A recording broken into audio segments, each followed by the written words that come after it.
నాలుగో జాగ్రత్త, సిజేరియన్ తర్వాత ప్రతి బాలింత కూడా చాలా జాగ్రత్తగా ఉండాలి. ప్రతిరోజు 2 సార్లు డ్రెస్సింగ్ చేయించుకోవాలి. అలానే కుట్లకి గాలి తగిలేలాగా చూసుకోవాలి. చీము పట్టే ఆహార పదార్థాలు ఏవి తీసుకోకూడదు.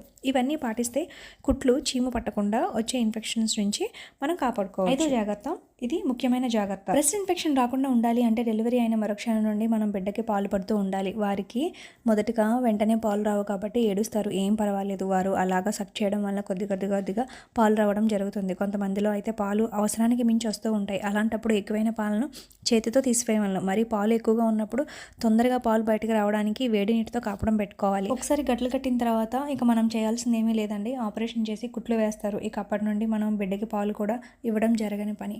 సో నేను అందుకనే బ్రెస్ట్ ఇన్ఫెక్షన్ అనేది చాలా పెద్ద సమస్య అని చెప్పాను. తల్లి ధర్మం బిడ్డకు పాలు ఇవ్వడం. ఇక పాలు ఇవ్వడం కుదరదు అంటే దానికన్నా బాధాకరమైన విషయం ఇంకొకటి ఉండదు. సో ఈ విషయంలో మాత్రం మీరు చాలా జాగ్రత్తగా ఉండాలి. ఇక 6వ జాగ్రత్త, బ్యాక్టీరియా లేదా వైరస్ వల్ల